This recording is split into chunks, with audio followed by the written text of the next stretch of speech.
Good morning and Shalom Aleichem to everybody. Be'ezras Hashem, online, offline. We should mamash be well. L'chaim Tovim u'L'Shalom. Be'ezras Hashem Yisbarach. As well to the anonymous donor. He should have bracha, mazel and hatzlacha, and he should have clarity. And thank you very much for believing in this. It's very important, very, very important and very needed. Be'ezras Hashem to be useful. So, Chevra, where we are up to is in Awakening. We've done the first chapter. And in the first chapter, we discussed how when we look out at the world on one level, everything appears so different. There's different colors and different textures. Everything is really different. And it's very easy to come to a place, a cerebral place, a place of perception, a place of belief, that things are different. That's how it is. And in Journey Begins, we've spoken about how we are the consciousness behind all the animation. And we spoke about these different layers. We've got the outside layer, the das tachton chitzoni, and the das tachton chitzoni is spatial awareness, where I could look at that which is outside of me. I can become aware of the space I am within, and I could notice all the differences. But what's very interesting, and this again, everything we're speaking about is subtle. There's a lot of subtleties here. It's subtle. And I'm trying to simplify as best as I can in a more mature way.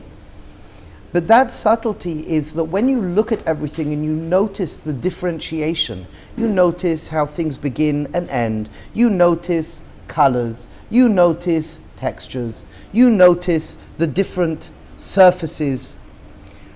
When you just notice, even for a few moments, what can start to happen is you shift into a different perspective of context. What does that mean? So instead of isolating, I'm looking right now at a stender and at a chair and at a table, but really what starts to happen is I can pull back from it and I could see the context. It's not just a table, a stender and a chair, it's all in context of one another. It's all in context. So the table is sitting next to the chair, which is sitting on the floor. And that that context starts to produce a certain way of looking at the world. We've mentioned in other places, and it's worth mentioning here. When we're speaking about, this is found in the divine plan of our Derech of Avodah, but when we're speaking about spatial awareness, there's always a context. We have within the divine plan, Olam, Shanah, and Nefesh, all within Makom. And we've spoken that out a couple of times. Now this Nakuda of Makom, for now, we are in it. What do we call it? So there's different even context with the it. We're in the Baira Olam, we're in the Matsui Rishon, we're in HaShem, we're in God, we're in the Creator, we're in Makom. Everything is within Makom. And the breakdown within Makom, again generalizing, is Olam, Shanah, and Nefesh. Olam is space. Olam is physical spaces. Olam is virtual spaces. Olam is the spaces within our mind. Olam. Shanah's to do with time. And what happens within Nefesh? Nefesh is the observer. Nefesh is the collective name for now of the humanoid, the human being that observes Olam and Shanah. Hopefully can experience all of that within Makom. Now what happens typically? We are far more aware of, usually, 2 out of the 3, which we'll explain. So Makom right now we're not going into, but for majority of people, unless they're guided into it, Makom typically is the least experienced. In regards of Olam and Shanah and Nefesh, so if you think about it, and again, I'm asking a question, I'm making an assumption because I've done this a lot of times, and for sure you can question it. But typically, what is more experience between Olam, Shanah, Nefesh? Usually it's Shanah, and then typically if one has elements of self-awareness, it's Nefesh, And then the last is Olam. What do I mean by this? So with the way we've been brought up, there's a very strong emphasis on time. Time, what's a time? Time, I have to get this done by this time and that time. Time is something that we focus in on. Time is something that we focus in on. Then at times, I may feel hungry or tired or something is not working so well, and I relate to my internal world. So that is the nakuda of Nefesh. But then there's times where there is an emphasis. Say, for example, you move house. You awaken and you become aware of spatial awareness. Say, for example, you've redecorated your house. We were saying yesterday in the ladies' chabura how you pull back and you say, whoa, it's so nice. And then 30 seconds later, the kids are like scribbling over the wall. But the point is, you have a spatial awareness when something new is happening. Typically, though, our consciousness is very much Shanah, then Nefesh, when we think about ourselves. And sometimes, again, it's very mundane. I'm hungry, I'm thirsty, whatever it may be. And then we've got Makom. Then we've got Olam. And Makom is the least. Now, what we want, again, our avodah here, is to create a reality. And this is a very important conversation. We are Am Yisrael. We are Am Yisrael, Knesset Yisrael. And we don't function according to the typical laws of the way the world works. So, Lamashal, we've quoted this before in the wondrous sefer of Rabbi Yitzchak Isaac Chaver, or actually it's a perush on the brother of the Vilna Gaon. He wrote a whole sefer about Limud HaTorah. And this nakuda of Limud HaTorah, he writes in Ayin Daled that when Rabbi Yitzchak Isaac Chaver writes in Ayin Daled that when a person invites the Shechinah upon them, good morning. If you want the contrasim, there's over there, yeah. So what happens is that the way of Teva doesn't function normally. So when we invite the Shechinah, I invited the Shechinah just before we started. But when we invite the Shechinah, and by the Biala Rebbe, there was always a few things to invite. Achdus, to bring upon ourselves.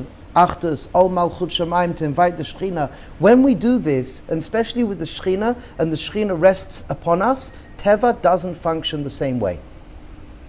Doesn't function the same way. Now, the major challenge is, this is just very abstract. It's very, very abstract. Inviting the Shechinah, what's the Shechinah? It's very abstract. And what we're trying to do here is to create a communication, to create a language where we can speak about experiences, label those experiences that pretty much everybody is having and everyone can have, and from that take our rightful place. Return to what it is to be Tzelem Elokim. And as the Heilige Orach Chaim explains in Bereshis and in Vayikra, as well in Orot, Rav Kook explained this in Rabbi Yaakov Moshe Chalap, in the 18th volume of Mei Marom, he explains this, that when Am Yisrael is not working towards Ruach HaKodesh and Nevuah, we hurt. We hurt deeply. And when I observe the world today, we're hurting. We're hurting. Why? Because if somebody doesn't tell us, if somebody doesn't guide us, if somebody doesn't share with us how to move out of Nefesh, which again, I'm just going to pin a word to it right now in English, the ego self, unhealthy ego self. When I believe and I'm owned by my ego self, I believe I'm right, it breeds a selfishness. I'm constantly protecting myself. I can't allow the other in. We spoke about this in terms, for example, of the experiential difference between Adam and Chava pre and post Chet Adam. Pre-Chet Adam, they were see-through. So they can see themselves, they can see into themselves, and they can see into the other. After Chet Adam, the Das, consciousness, fell into the nefesh and everything became thicker. So it moved from or with an ayin to or with a aleph. Opposite. It moved from or with a aleph to or with an ayin. Everything became thicker. And because everything became thicker, I now can't see into myself and I can't see into the other person. So what we're speaking about when we're speaking these languages here, when we're speaking the language of journey begins, when we're speaking the language of awakening, we want to come to re-educate ourselves pragmatically, very experientially into what it is to be a Tzelem Elokim. And why is it important? I wrote a kuntrus, I was looking at it this morning. A kuntrus really going into what is Ruach HaKodesh and Nevuah.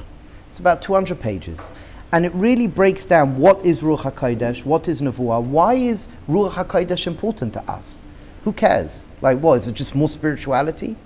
What exactly is the role and function of Ruach HaKodesh? What is the role and function of Nevuah? Why is it important to us? Why do we need it? Why is it that Rav Kook, Meimaron, based on earlier the Arachaim, the Gra, the Arizal, several different major commentaries speak about when we're not working towards Ruach HaKodesh and Nevuah, we are hurting. We're hurting as individuals, we're hurting as nations. Why? Why? And again, I look out at the world and we've been attacked so well. We've been attacked so well that we don't even have these conversations. We just have this, we're meant to be a nation of prophets. And? Yeah, we're meant to be Balas Ruach HaKodesh. Okay, and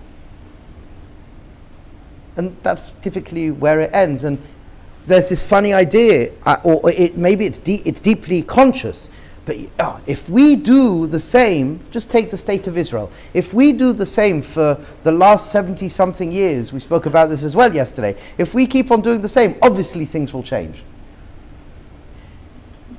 Obviously things will change. Even from a spiritual perspective, it's not just a political perspective, which that's a whole story within itself. But if we just do more of the same, everything will change. Now, what does Torah tell us?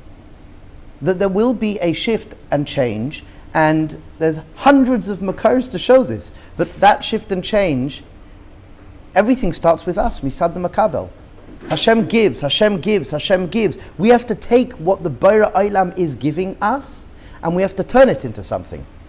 And we went through these makaras very much in depth. Bracha and klala, you can look at klala based on Unclus's reframed bracha. The shefa's coming down. We have all the information, we have all the resources. Question is, what are we doing with it? That's the major question. And for most people, unfortunately, all sides, unless guided otherwise, it just breeds thicker separation. And conversations need to be had. And again, you know that I'm very hopeful and optimistic. I believe major shifts and changes are happening. I see it. I see it in all the worlds. Major shifts and changes are happening. From Hashem? From us. Leave Hashem out of it. Poor Hashem. Leave Hashem out of it. Us. Correct, but who's the one? Without us, there's nothing. Because the awakening of self-knowledge and healing. It's that both, all of it. How is Hashem known in the world? Not through Hashem. Hashem's not known in the world through Hashem. How's Hashem known in the world? Us. What's the makar? Parshas Chai Sarah, Avram Avinu. Parshas Chai Sarah, Avram Avinu. What does Avram Avinu say, and what does Rashi pick up on? Based on the pasuk on Gimel and Vav. Do you remember? We went through this. The HaKadosh Baruch Hu is obviously giving us all the energy. However, it's misad the makabel. We make the changes. Hashem needs us. The way Hashem Yisbarach created the world, we are needed by HaKadosh Baruch Hu. Ein melech bli am. But Avram Avinu says that if it wasn't for Avram Avinu, Hashem wouldn't be known in the world. So we either could keep on doing more of the same, and obviously there's a bigger conversation of hashgacha pratis, I get it. But there needs to be an evolution of conversation, an evolution of what it looks like to be a nation, an evolution of what it looks like to be an individual. And a lot of that's to do with communication. A lot of that's to do with the words that we speak. Because if we're speaking words that are detached from experience, it causes us issues. So when we speak about we are meant to be a nation of prophets and we're meant to be Balei Ruach HaKodesh and one day it will happen, but I have no idea what Ruach HaKodesh is. I have no idea what Nevuah is. When I don't know what these things are, and then when I read the Orach Chaim, when I read the Rav Kook, when I read the Mei Marom, so the major challenge is that they're just words on pages, and I then go back to doing more of the same. And one reason, for example, why Ruach HaKodesh is very important. One reason, amongst the other. One reason why Ruach HaKodesh is so important is because the more we become Balei Das, and as we know, Rashi tells us and others, that becoming a Bal Das, developing our consciousness, will enable us to shift into this thing called Ruach HaKodesh. Right now, based on the Mor Nevuchim, the lowest level of Ruach HaKodesh is insight. But the Nakuda Pnimi that we want to share is the more I live with deeper insight, typically that deeper insight is going to allow me to function better with the world around me on all levels. Kapshutai. Interaction or in terms of like my vibrational frequency? Both. I will think differently. When a person's working towards Ruach HaKodesh, I become aware. Oh, look, I just had this negative thought. Let me push it to the side. I realize I'm not my narrative. I realize I'm not the Hirhurim Regesh Rigshe Gufani within me. We're functional. Is it more functional? We're far more functional. We're more functional. We end up being a lot more compassionate, a lot more patient. And I don't lose my sense of self. I don't lose my identity. I'm stronger with my identity. We've mentioned this before, but in life, there's two very key important aspects to really consider it to live healthy. We have to have confidence. Confidence, we're labeling and we're tying it using a Lashon HaKodesh word, relates to Nefesh. What is confidence? That I have skills. I've become accomplished in this and that area. I'm confident. I know my koiches ha-nefesh. That's confidence. But then there's another aspect which is really important, and that's called das. Das is self-esteem. What's self-esteem? The nakuda of self-esteem. Again, we're tagging an English word of self-esteem. One aspect of consciousness, the way Torah describes consciousness, is das. Das in English, we can say self-esteem for right now. And what is self-esteem? That I feel shalem without any of my accomplishments. I feel shalem without my accomplishments. So if all of my accomplishments were taken away from me, and we do an exercise in the Chaburas where we imagine step by step, everything's taken away. Your skills, baseline skills are taken away, and then we move into and shift into your legs are taken away, your arms are taken away. It's quite savage on a certain respect. But the point is, what we want is to be left with just an imagery or just a thought of our consciousness, and learn to be shalem with that. So we could build our self-esteem, das, and our nefesh, koichas nefesh, which is confidence. And we need both. Yes? Can you please define insight as we're referring to the lowest level? Insight, the way we can define it as the lowest level of Ruach HaKodesh is really, really, really what it is. Insight is, in the present moment, I chap something in the way I'm about to relate to something, and it's an insight. It's not just a. Do you remember we spoke about how in Nefesh, healthy Nefesh, we want to upgrade this, but unhealthy Nefesh, the hisaris and dachav are touching, the stimulus and response are touching. Insight is where you can have a moment before you are about to do something, and even by thinking, even just by saying, I'm now about to do this, okay. That's an akuda of insight. The Gra writes in Mishlei, every single person still has access to Ruach HaKodesh. We've quoted that Makor before. The nakuda, though, that what we're trying to speak about here is that as we go into this language, as we go into these different dargas, it's shifting us out of self which is just Nefesh. And what we want is to constantly understand in context, self with other, self with the world. Not for now, but just to mention it because it's important here as we go forward, the context of relationships. In the Arabi Sidus, one of the Sidus is relationships, and when we speak about relationships, we have four relationships we're always relating to. We're always relating to ourselves, we're always relating to others, we're always relating to the physical world around us, and we're always relating to the Bayer Olam. They're the four relationships we are constantly experiencing. No more, no less. Everything in the physical world is food and cars and whatever, houses, chairs. And basically, if you really pull back and think about it, in life we are always relating to four relationships. Self, other, the world of the physical, and the Bara Olam. And Ruach HaKodesh gives us the ability, insight, the first level that we're speaking about amongst a number of different levels, but that gives us the insight into how better to relate to self, how better to relate to other, how better to relate to the physical world, how better to relate to the Bara Olam, etc., etc. So that would be one nakuda of what on a low level Ruach HaKodesh is, and then why it is important. Why is it important? And the languages that we're speaking here within these contrasim are starting of a communication to help the individual.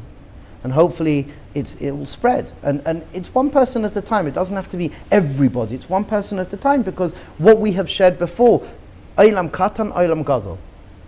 Just as above, below, just as below, above, everything is a repetitive theme.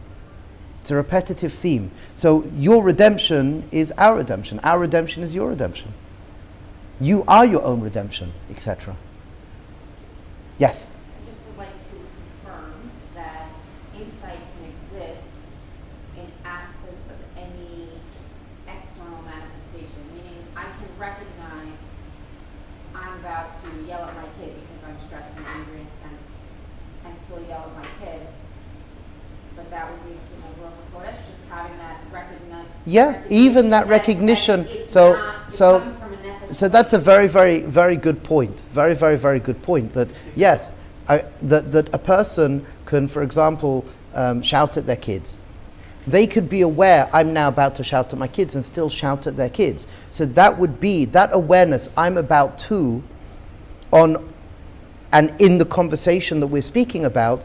That would be a very low level, even though it may sound odd, it may sound weird, because we've been led to believe, if I'm aware I'm about to shout to my kids, I shouldn't shout at my kids. But that's not the way life works, unfortunately, in this incarnation right now. Unless, again, we've been guided into what real Tikkun Hamidos is. And it's not just a cerebral experience. It's to learn what das is, and to learn, as again, this Lashon is found. The Gra writes in the beginning of Mishlei that the Seichel should be manhig, the Nefesh. Manhig. Manhig is an interesting word, guiding. It's not controlling, it's in relationship with. Only when you start that relationship, then you can have points of control. Adkan. But until you have that relationship with yourself, when you say Adkan, it can end up hurting you. So there's this delicate reality of subtlety that even in areas that we may not think is insight, actually it would still be considered insight. And it's a journey. So just to, because what the Rav just said just opens up a whole other aspect of this, but the recognition of my emotional or physical state, whatever it is that's affecting my interaction with the world, even without changing it, is not only a start, it's the necessary start. Because correct. If I don't have that recognition and I just say, it's not good to yell at my kids, therefore I'm never going to yell at my kids, but I'm not actually appreciating the emotional, physical, cerebral tension building up that's 100%. To feel compelled to yell at my kids, I'm shooting myself in the foot. Correct. We're hurting ourselves. If we don't build that healthy relationship with ourselves, we hurt ourselves. And this just leads on to what we mentioned before, but to mention again right now, is that the human being is made up of many parts. The human being is made up of many parts. And this is something as well that typically is forgotten. We mentioned that people say, oh, there's a body and a soul. Well, actually, that's not the case. There's just a soul. And there's different dimensions to the soul. Or there's many parts to the soul and a body. You have neshama, ruach, nefesh, chay, yichida. So in our language, just because we've been educated a certain way and culture has presented to us things in a certain way, we disconnect actually the belief and the knowledge that most people have that have been learning, especially if they've been learning Pnimis HaTorah, but they will still say, oh, I'm a body and a soul. Well, no, that's inaccurate. But again, the cerebral to what's on the page is disconnected, and as well, what's happening cerebrally to the different parts. I've got a neshama, I've got a nefesh, that's disconnected as well. So I will say something, it's not good to do this, I'll never do it again. But then a person finds themselves doing it again. Well, did you take into consideration the nefesh, the neshama? Did you do an ecology check? So most people aren't educated to think that way. They're not educated to think that way. You can only be really demanding and harsh on your nefesh typically if you're best friends with your nefesh. If you're best friends with your nefesh, then you could be. And I see by tzaddikim, there's certain tzaddikim, one person, one tzaddik I used to be in touch with was Rabbi Koppelman, Zichron Livracha. He was Rosh Yeshiva in Switzerland. And any time he came to London, and I spoke to him on, I was able to speak to him on the phone. So there was a story he once said in Shiur, how the doctor, I hope I'm getting this correct, but the idea is just a very fitting idea. He was very in touch with himself. So the doctor said he used to smoke, 100 cigarettes a day. He was sitting, steiging, hardly eating, 100 cigarettes a day. And when he grew up, smoking was healthy. Didn't have much food. Smoking was a very, very, very real way of just managing everything that's going on. So the doctor says he shouldn't smoke anymore. He quit there and then. Never touched it again. And it's just very interesting because as I look back at that story, I see that he really worked on himself and he was completely and utterly in touch with his nefesh. And his nefesh, because I will use language that he would never use, but he was very good friends with his nefesh. He made a demand on his nefesh and that was it. So the re-education of where we are going now, there's a front view, there's a superficial view. But then the moment you go behind it and you just hear the language of behind and underneath, however we are going to code it in our experience. So again, we've got the words on the pages here, this chapter that we're about to go into, and then you've got your own experience of it. But the nakuda that we're speaking to is the more we can just understand and have conversations around ideas, that then we can not just conceptualize and intellectualize, but I can have a moment maybe where I can just reflect on it, and then the more we speak about it, the more natural typically it becomes. For sure we could do things to induce the state, which we're going to do in a moment. For sure we could do things to induce the state. That's part of the Avodas. But yes?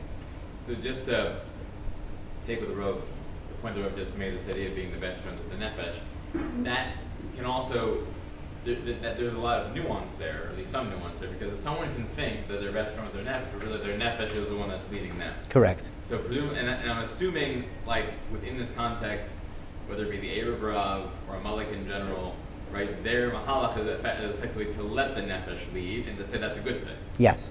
To completely take the Ruach HaKodesh. And they take the Erev Rav wants us to really, they want people to really live from their nefesh. So everybody's in fight and flight, and everyone's protecting their position. And this is what Nimrod did. This is what Nimrod was appealing to when he got everyone afraid, lest Hashem is going to split us apart, so we have to fight Hashem. That makes a lot of sense. Yeah. An example that whoever on the other side asked the question of the awareness of I'm about to yell at my kid. So before that, if I understood correctly, the Rav mentioned that just the awareness itself based on the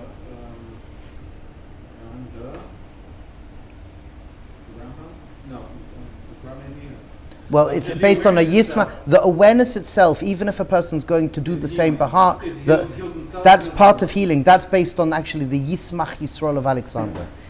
The Yismach Yisrael of Alexander, he says that when a person is going to do tshuva, they have to realize that they're doing an Aveira. You have to realize, I have to realize I'm doing something wrong. People are very quick and they try, I'm doing something wrong, they bypass it. But they never took the moment to realize, I'm doing something to hurt the relationship. There's a Torah Rabbi Nachman writes, there's a Torah Rabbi Nachman, is it Torah Yud Aleph, where there's this lashon that when a person does an Aveira, it's because HaShem is less important right now than the Aveira. The Aveira is more important. HaShem can't build right now, that HaShem can't fill that void. So the Aveira can fill that void. So Nakuda is, if a person's not aware of that, they'll just go back to it. That's what it's based on, this Yismach Moshe. Yes? So the awareness itself, or the Ruach HaKodesh, the lowest, the insight is at least the starting point of actually healing oneself and healing the world, and making the world a better place. So the insight itself, or knowing that before one yells at their kid, for example, or before an Aveira, then doing it anyways, is that still included within that statement of it's bettering the world? Yes. Because if you think about it, there's a progression. When we're speaking about... Now what's going to happen? What's happening What's happening now, it's still improving the world, because there's a progression. The fact that you were aware changes everything. That even changes. There's no way somebody can be aware, and typically, even though a person may not realize it, the same intensity between being aware and not aware is going to be different, even if it's a micro difference. Even if it's a micro difference. Takes the edge, even if you don't experience it. The attack, the shouting. Biala Rebbe, this Nakuda is a fundamental in the Mavasa Tov that he received from his father. This is a fundamental. Never ever belittle the smallest change. The smallest micro itty-ditty change. But it doesn't still, the switch still goes and the light still turns off, so nothing actually diminished. The energy behind it is a different energy, even though I may not be aware of it. Okay, and then another question from earlier. By the way, you just said something now, I was thinking of that. It's exactly the point. There was a Yid that came to the Mavasa Tov, and he says, I'm not ready to properly keep Shabbos, but I'm aware that I'm turning on a light of Shabbos. And the Rebbe clapped for him. Shkayach. That's a big deal. And then you went and said it. So Baruch Hashem, thank you. Yeah, but I didn't know it. Can I ask you a question from earlier? Yes. You mentioned that when a person invites the Shechinah into the space, then the Teva in that space doesn't function according to the normal laws of Teva. In a previous year, I remember the Rav saying that the system that Hashem put in the world is that if a person changes his own Teva, then Teva around him changes as well. How does that? Because the moment you invite the Shechinah in, by definition, you're now a different person. You may not feel, again, we're using Lashonos here, you may not feel like it. You may not feel like it, but the life doesn't revolve around your feelings. This Nakuda is a very important Nakuda. The very simple fact there's a shift up here produces, if we want to use a language of an energetic change. That change is definite. So it's for us to catch up to it. That takes time. The feeling can be misleading. Feelings could be misleading. So for example, we mentioned some time ago where we say trust your gut. Sometimes you can't trust your gut, but you could be aware I can't trust my gut, and you still have to do the birur. As you develop and you work on tikkun amidos, this nakuda of trusting gut, there's a qualitative difference between a healthy gut feeling and a non-healthy gut feeling. Not every gut feeling is the same. Correct. And how do you develop that awareness? By developing that awareness. By having the conversations, by talking about it, by doing cheshbon nefesh. But most people, you've got a weirdo next to you, student of Rav Volbi, Rav Leuchter, and other, he probably does some sort of cheshbon nefesh during the week. Most people don't. What does a cheshbon nefesh look like before you go to bed? How was my day today? Like what happened? Having somebody to speak to. By the Musavelt, when I learned by Rav Gerzi, he put me in touch with somebody, and we every single day for 5 minutes did cheshbon nefesh. Eden B'nai Brak. Women are very good at it. They share their whole day with, at the end of the day. It could be. Why is it healthy? Because it develops. You don't have to remember the whole day. First of all, it's what you put your focus on. So, Lamashal, by the Musa world, there was a big emphasis, and I heard this from Rav Mordechai Zuckerman, and I heard this from Rabbi Gerzi and others. Look at the good you've done that day. Look at the good. So you've done something good. I got up in the morning. Good, I got up in the morning. I washed my face. I had something to eat. And we've mentioned this many times in other shiurim. It could even just be, as you go through your day, I had breakfast. There's something that you did. I put my clothes on.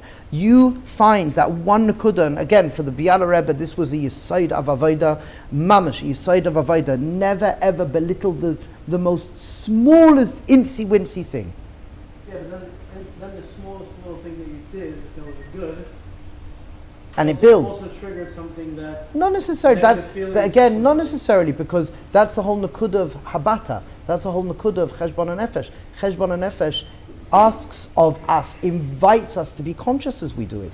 So the point is to remain loyal to whatever you're going to do. That's part of cheshbon nefesh. So if a person's mind wanders, hopefully you have a chaver that brings you back here. But it's not necessarily. It doesn't have to be a deep dive.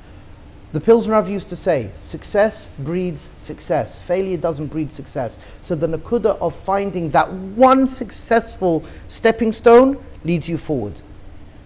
We've said this before, that in order to move out of your comfort zone, people say, you have to move out of your comfort zone. But in order to move out of your comfort zone, you have to be in your comfort zone. That takes consciousness. That takes cheshbon nefesh. That takes the real study of Musa and the real study of Tikkun Hamidais. And these ideas, whether you know the whole system or don't know the whole system, they're good practices. Figure out one good thing you did today and think about it. You don't need much to work more with that. One good thing and think about it. But again, the levels of maturity that we are speaking about is not just there. That's like journey begins and moving into here is recognizing more maturely the bigger picture. And that's ultimately what we want. We want to move. We need to move into the bigger picture of who we are as an individual and who we are as a nation, and within that nation, the communities. And these conversations are very much needed to be had. Yes? How does focusing in on the one tiny successful change open up the bigger picture? It sounds very restrictive.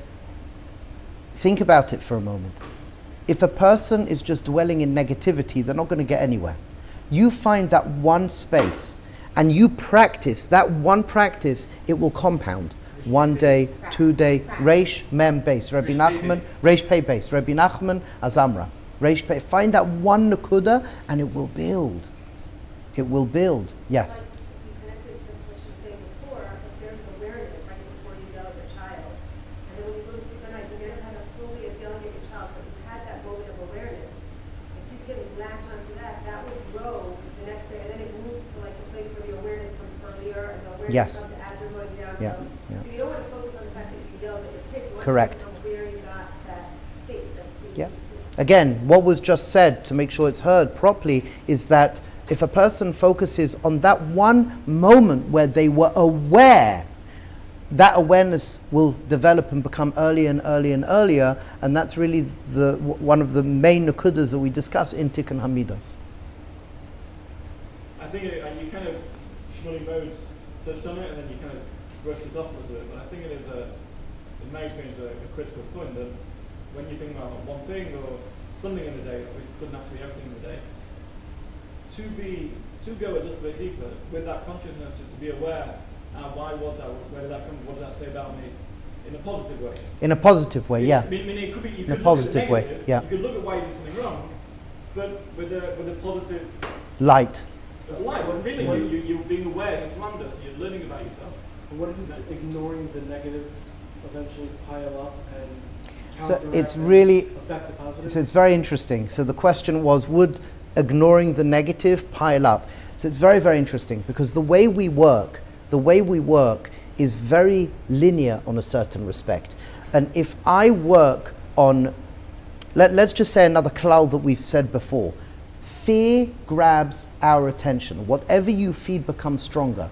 So if we learn to feed the good, positive behavior, that's what our minds, our das, our seichel, that's what it's going to hunt out. That's what our nefesh is going to hunt out.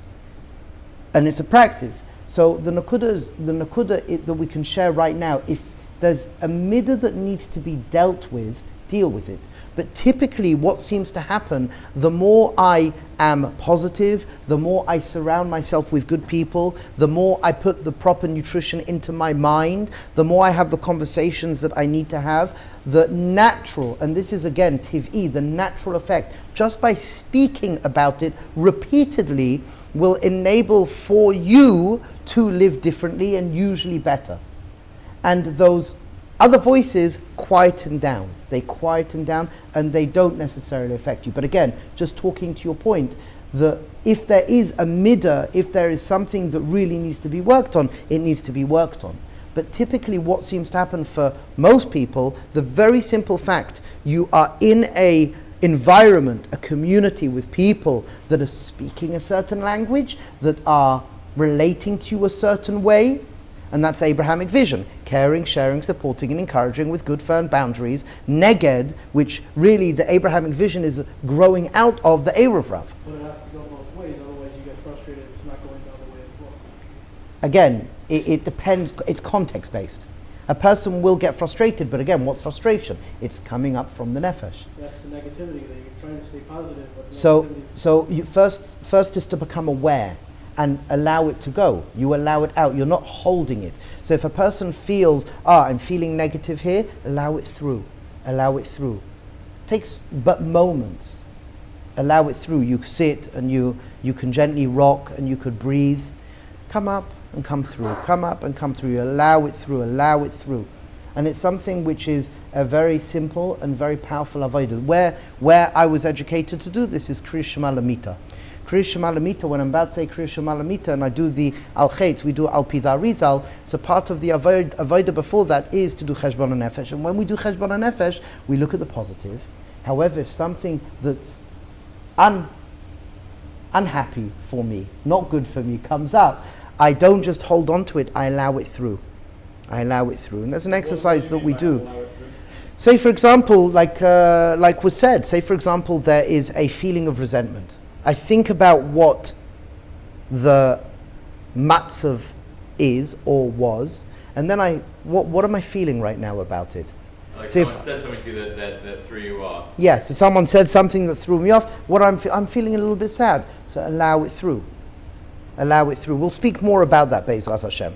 But allow it through. And again, the whole goal is that I can rise. The whole goal, I can rise outside of my ego self because my ego self is taken care of and I can go beyond. I can transcend. I can go beneath, above. And that's what we started to discuss last week. When I look out at the world, it appears different. It appears this and that and the other. But the reality is, underneath all of it, underneath all the animation, when you're in this state of das, behind everything is just stillness and quiet. And this nakuda, so this nakuda is a very important nakuda. The first chapter is more, so to speak, cerebral. It's more cerebral.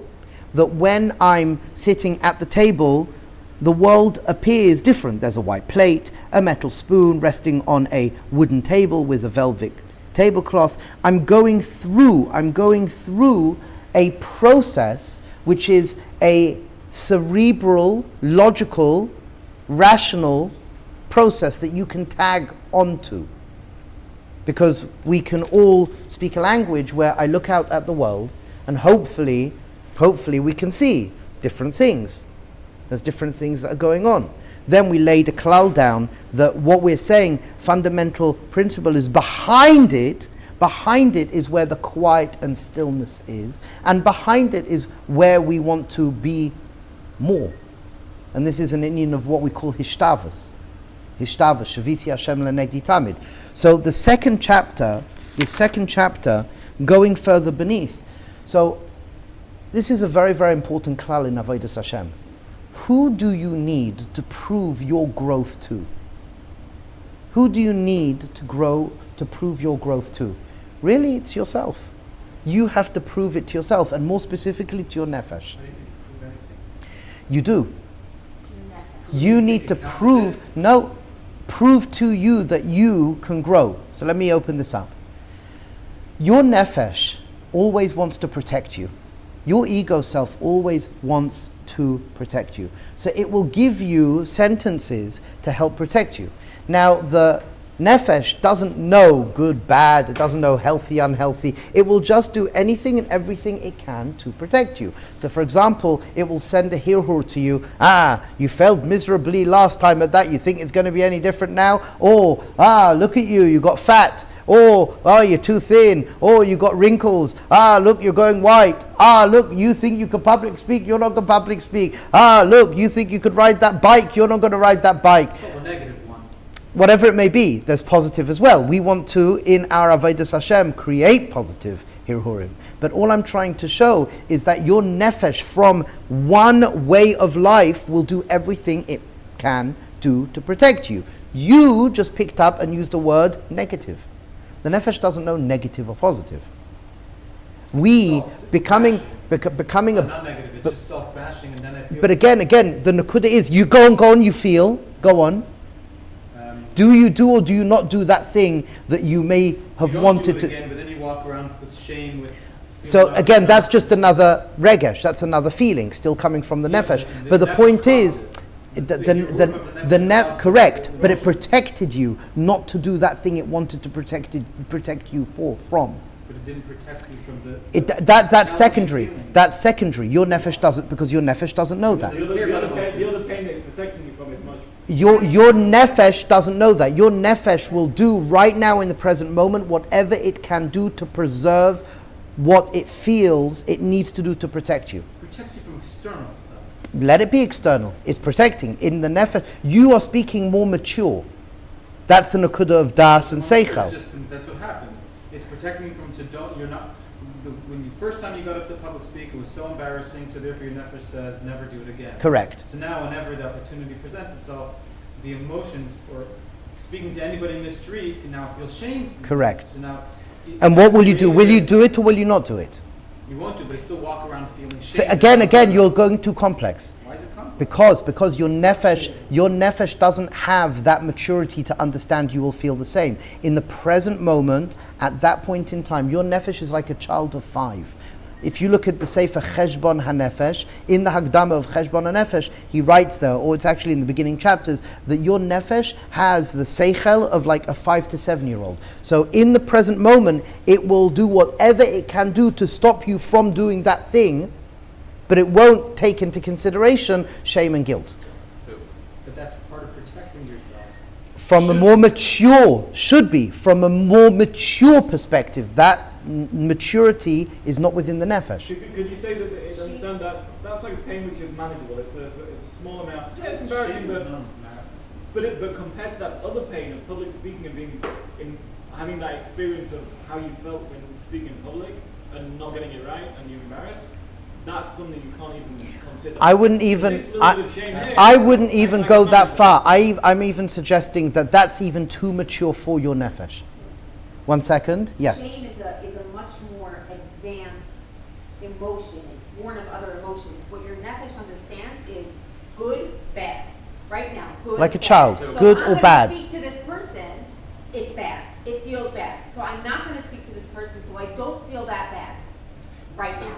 Later, I'm going to feel bad because of the shame of having not done what I know I should have done. But for right now, it doesn't feel But bad. the nakuda is in the moment there's good and bad, and the nefesh wants to keep you from doing that thing that's going to happen right now. Again, the nakuda that you're speaking to is 100% emes. What I would suggest is if you look at the Sfarim, it's too mature. The shame and guilt is born out of many experiences at times. It knows thoughts and actions, and it doesn't know emotions. It's not that it doesn't know emotions, it knows emotions as well, and it will play off all three. Where it begins and where it ends is malleable.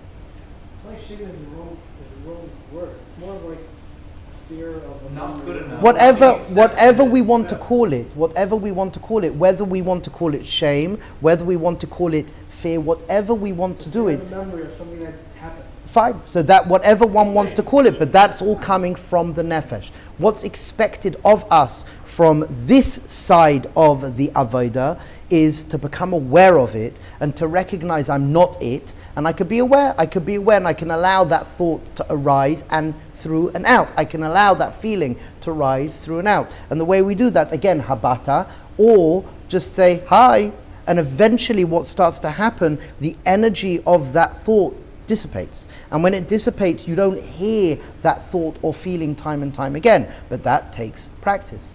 And then what we want to do, again, we want to be able to shift over to be a being of better experiences. So lose and that protecting you? So now when you try to speak again, you'll be embarrassed again.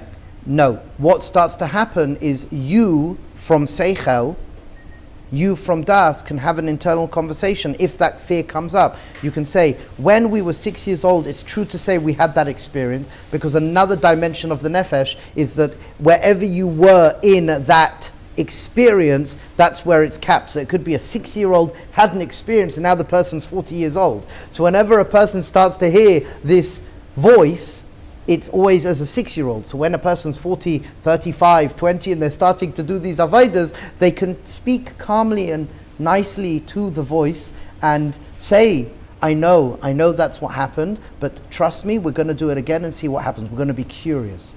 And that's how we get over the nefesh. That's how there's trust, the nakuda of trust, and that's how we get over it. And then we open up to what? We open up to two nakudas. Number one, I could be present, and I can make different choices in the moment. And number two, eventually, I can even open up to what we are discussing, that we can go behind all the animation. And that's ultimately what we want. We want to be able to convince our nefesh from a healthy perspective that it's okay to relate to that person, group of people, even though they think very differently to us. I can relate to them and say, it's okay. I can move into the differentiations, including them and integrating them into my life equation, and I can live life from a place of Makom, where I'm integrating Shanah and Olam through self, and I move into what we call Makom, Shanah and Olam, Shanah and Nefesh. I integrate, and I can move into Makom. I can live better from a place of Makom, because my Nefesh is relating differently to me, because I'm relating differently to it. I'm guiding it, and we then can shift into the world of what we call Neshama. And living from the place of Ruach and Neshama is very, very good for us. Very, very good for us. And that's what we want. That's what we want to discover. But we have to do it two ways. From a cerebral way to hear the ideas time and time again and have practices. So the first was my experience. The first chapter, Attuning, is my experience that we went through last week. And what we're going to go through now is a more scientific approach that most people know. So you can see in science, this experience that we want to get to is actually a scientifically observable and you can communicate it. Yes, you can communicate it, which then gifts you, hopefully, the ability to think and to recognize that in experience you can find your way there. Remember, when we're educating, you want to be able to move from an idea where you meet that person at that idea, or that idea on whatever level you could meet it, and then you want to grow out of the idea. It can't be too big a step. You have to find the next point that you can hang on to. then the next point you can hang on to, next point that you can hang on to. So in my own Avodah, journey begins represents like the first conversations, and then moving into awakening, which again from somebody sitting here right now next to me, their insight was that this is the next stage that we need to speak about, but it's presented well enough where it's an experience that can be measurable. It's an experience that could be measurable, and that's very important. So let's take a couple of more questions and then read through that. Read through this as a Hakdama. Read through this as a, which will tie everything in, Be'ezras Hashem. Just to make a shift from everything that we were just saying, but exactly on the same point.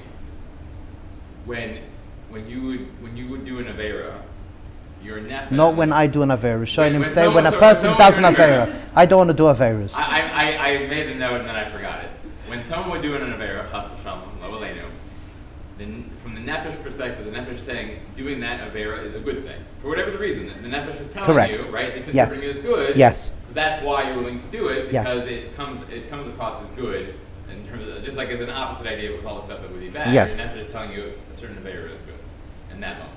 Just making sure. Yeah, Making yes. sure understood. Sorry, Yeah. the energy behind that message of this is good is a very different energy than behind the inner voice telling you something is good.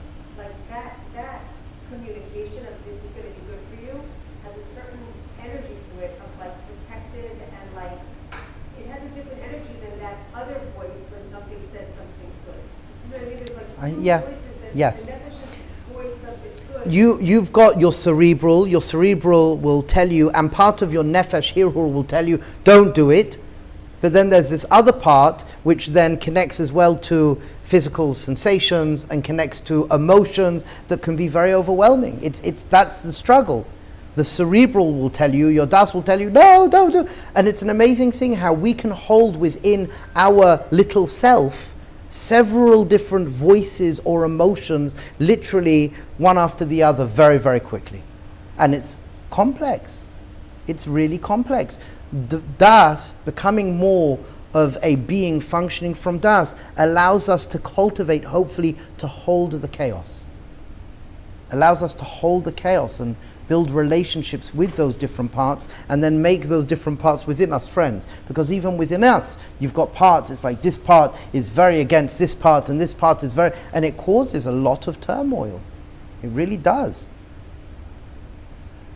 Okay, this may be too much to go into right now, but just working off of some Joseph's question/observation, there is a point where the needs of the Nefesh turn an Avera into a mitzvah. We have to put Nefesh. So when the needs of the Nefesh are very loud, even if they're not technically legitimate needs, we sometimes say halacha flips on itself where you have to be over. So what would then be the case? So sometimes, yes, pikuach nefesh, and sometimes a person may be in a situation where an aveira is turned into a mitzvah. Maybe for the nefesh, but where's that? What you're? Yeah, but I'm asking. I want to ask a question. Where's that coming from, though? Bigger picture. The whole idea. The whole idea of the concept. Where's it coming from? Coming from the Shanah because it's Torah. It's Torah. So you have to use your das and Torah to assess the situation.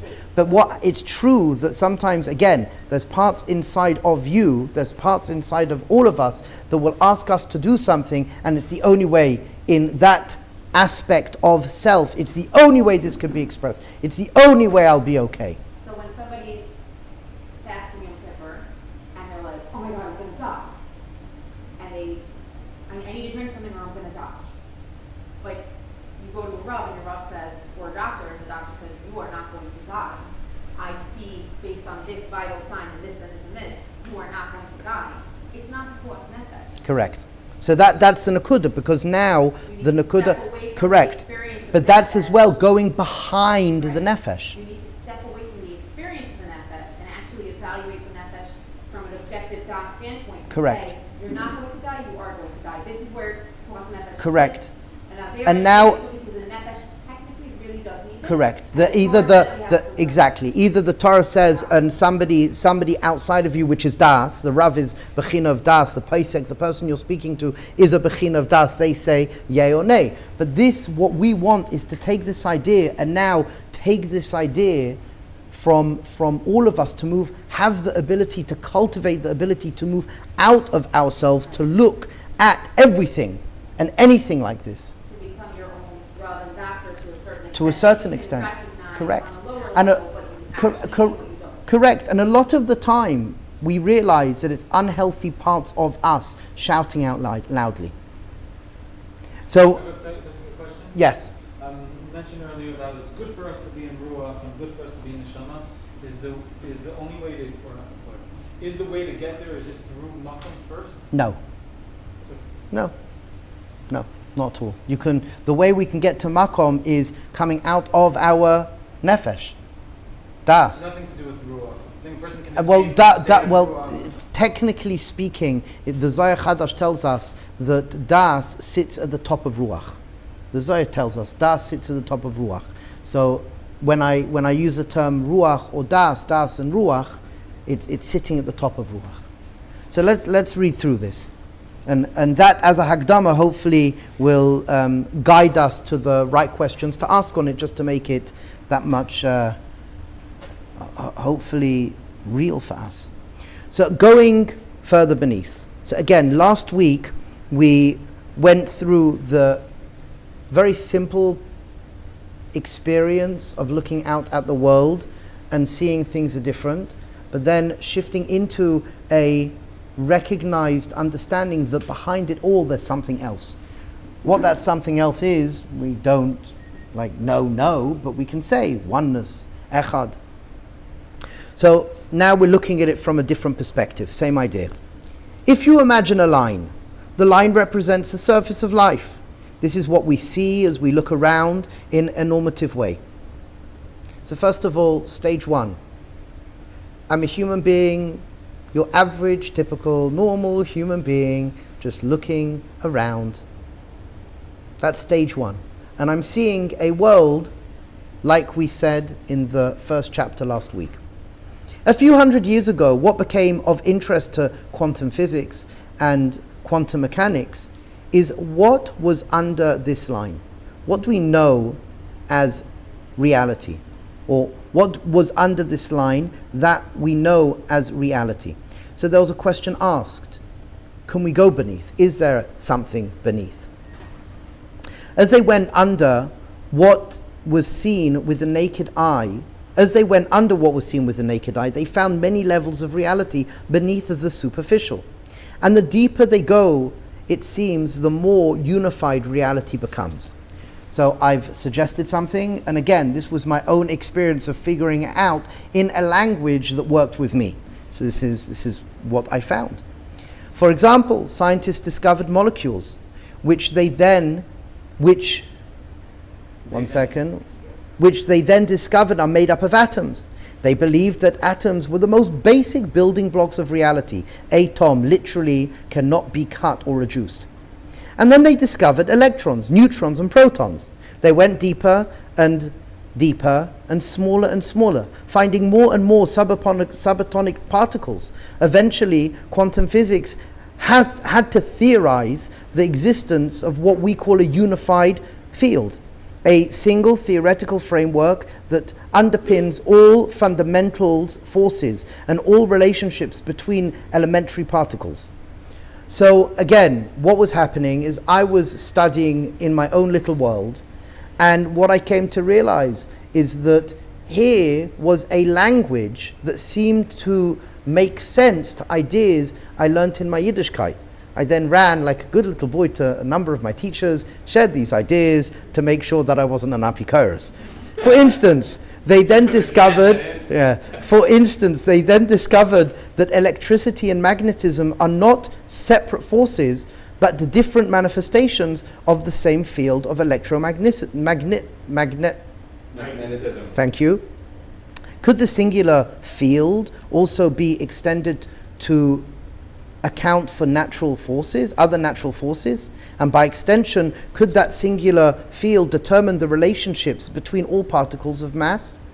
Not only did they discover this unified field, they suggested that everything thing emerges from this field of no thing. So again, not only did they discover this unified field, they suggested that everything that is a thing emerges from this field of no thing, pure undifferentiated energy and potential. Yet all things come from it. Anything that is a thing has emerged from this field of unity and oneness. Is this knowledge more than just a cerebral teaching? Is this good knowledge to know, or is it a gateway to something more substantive and pragmatic? Well, actually, yes. We can suggest that this field of unity, the place beyond animation, we can label in experience in our tradition as das, or consciousness, or pure awareness. When the scientists work on describing the unified fields, their description approaches what seems to be to what in our Torah the source of what we call das. That's the unifying field, electromagnetism. Well, it's beyond even that. It's beyond that. It's behind that. So what we're saying is that there is what we call all of these olamos, which is even behind this unified field. And we in das is an akuda of, it's like a gateway. It's a gateway. The more conscious we can become, the more that we can shift into hishtavus, which is beyond all of the animation. We start to produce what would look like a, what's it called, the timer that you can turn upside down? Sand timer? An hourglass. So you have an hourglass, you have neshama comes down, and neshama and everything behind neshama comes down to das, and then das opens up to nefesh. Neshama, ruach, and nefesh. That nakuda is das. Das is din. Das is what holds everything together. But as we know from the tzaddikim, Reb Volbi would say, das is dak. It's shtika. It's complete silent and stillness. And it's very difficult to speak to. We can only speak around it because it lacks the language that we are used to in terms of communicating. Because it's beyond general. It's beyond language. So the word consciousness or awareness, pure awareness, they're words that we use, but again, they're just to capture it. What's the connection between at the end of this paragraph we just read, this part? What's the connection between the das that we're speaking about and HaShem? What do you mean? I mean, I guess as I was reading this paragraph, I was thinking, well, this is HaShem is the source of all these parts, and then at the end you actually said this is das, like the source. The place behind all animation that we have access to is who we are. We are our consciousness. We are actually this place of stillness and silence. Behind that, that's how kiviyachol, if we could use this language, HaShem is shining through this whole process. So the more I can reach a state of das, which is in ruach, the greater capacity I have to listen to neshama in a clean way. Is that the chiluk And then, of yes. Behind that all, yes. And what we're doing, then we're then channeling something in a very, very deep place. We're channeling something. Now, again, the major challenge that we have is language. The major challenge is, what do you do when someone tells you that you are the observer? What do you do when you are the witness? Das is an aid. What do you do with that? Because I'm used to a world of matter. I'm used to a world of animation, of thoughts, feelings, and physical sensations. I'm used to language. So when I'm told I'm the part behind that observes it, what do you do with that? It's not easy. And that's why we have to constantly be building up, constantly be speaking about around, so the jump is always going to be a big jump, but in context, it's more manageable, at least as a cerebral idea.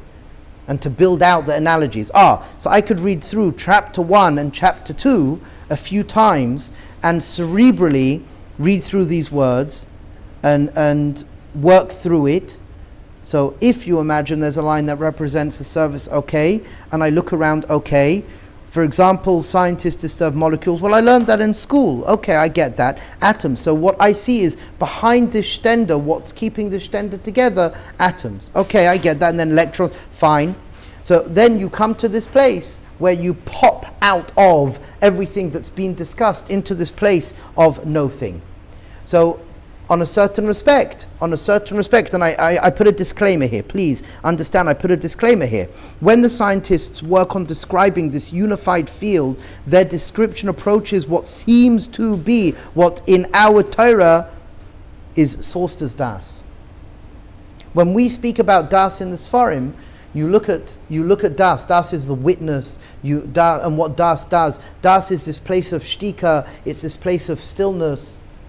It's this place that really we don't have a shaykhis to in a certain respect, because I only have a shaykhis to the levushim. I relate to life through my levushim. That's this incarnation at this point in time. But when I could be guided to a place to at least speak about an idea and recognize, by being still, and by grounding myself, I can rise above the noise even for a moment. If I do habata, mani margish begufani, mani margish, mani choshev, I could just ask those questions and non-judgmentally observe. Eventually what starts to happen is maybe if we're gifted, and through meditative or reflective interventions, when I'm singing with chaverim, when I'm davening, I have a moment where I can let go and just, I feel something. And even that something can only be described in odd language. I felt a wonders. Well, what does that mean? I really don't know, but it's something that I experience. And that's why Rabbi Nachman writes in the beginning of Sichas Haran, Aleph, that your connection to the Boira Olam, your connection to Ruchnius, is your subjective experience and your subjective experience alone. It's not easy, but that's the invitation that we have. This is the Avodas Hashem that we need to move into, because then what happens when we touch that place, when we can, for example, recognize, again, different ways of doing habata. One way of doing habata is just asking, what am I feeling in my body? And non-judgmentally observe, what thoughts am I experiencing right now? Another way of habata is, for example, this was by Rabbi Yitzchak Isaac Shapir as well. When, for example, you're thinking, you become aware there's an origin of the thought. You could follow the thought, and then the thought like pops, just goes away. That's one way you could follow a thought. Or, for example, if you think a thought, there's words, and in between the words, there's a gateway through. There's a background. That background that the foreground of the words are on in a reflective, hidboinun, meditative state, you can tap into that background. That background typically is just very, very still and quiet. So there's different ways we can come at it, but when we're functioning from that place of what we call das, when we're functioning from that place, typically we're a lot more joyous. How? I don't know. We're a lot more calm. How? I don't know. We're a lot more compassionate. How? I haven't got a clue. We can report the experience, but the experience that we are experience is not it. It's a lavush of it. And that's the dance that we play. That's why in last week, what did we say? We said that when we become involved in this way of thinking, we find we have a choice. We spoke about the nakuda of choice. It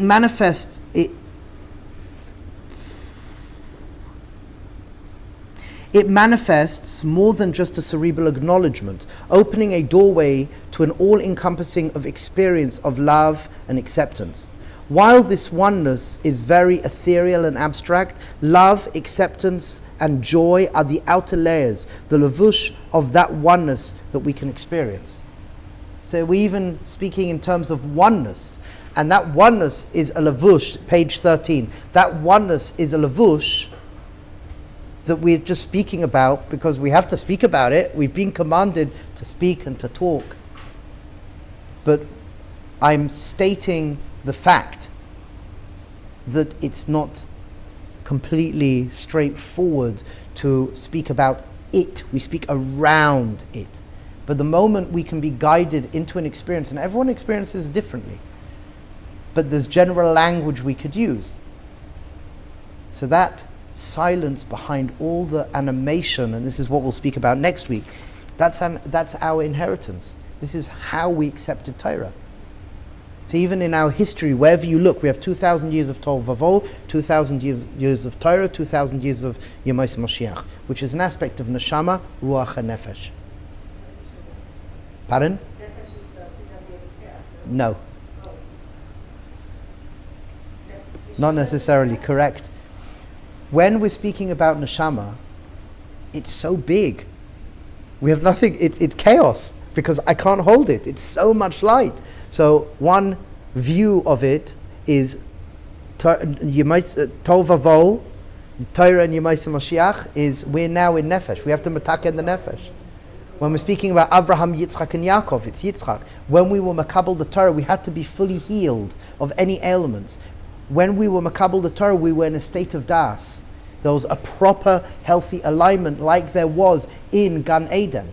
When we received the Torah, we won the darga, as the Leshem says, of Adam and Chava in Gan Eden. That's why we saw sounds and we heard sights.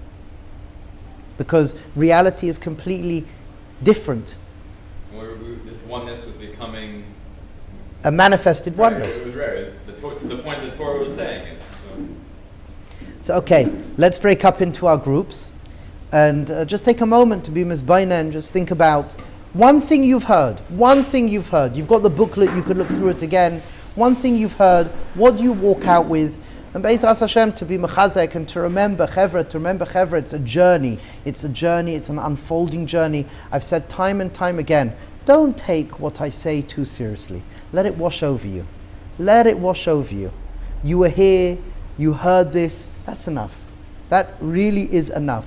We're going to go over the ideas again and again, and maybe one day you'll be out in the street picking up the kids, or fixing a sink, or learning something. It's like, oh, okay, it's your experience.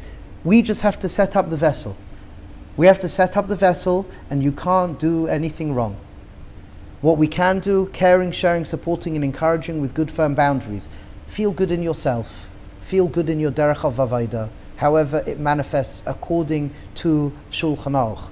According to the Shulchan Aruch, we want to open up Shulchan Aruch and Makom. I'm doing this din, and this din, and this din, and this din, and live with HaShem b'devekus, whatever that means to you. Live with emunah, bitachon, and allow these teachings to wash over you. They're heard. So, Be'ezras Hashem, we should go from strength to strength, l'chaim, tovim, u'l'shalom.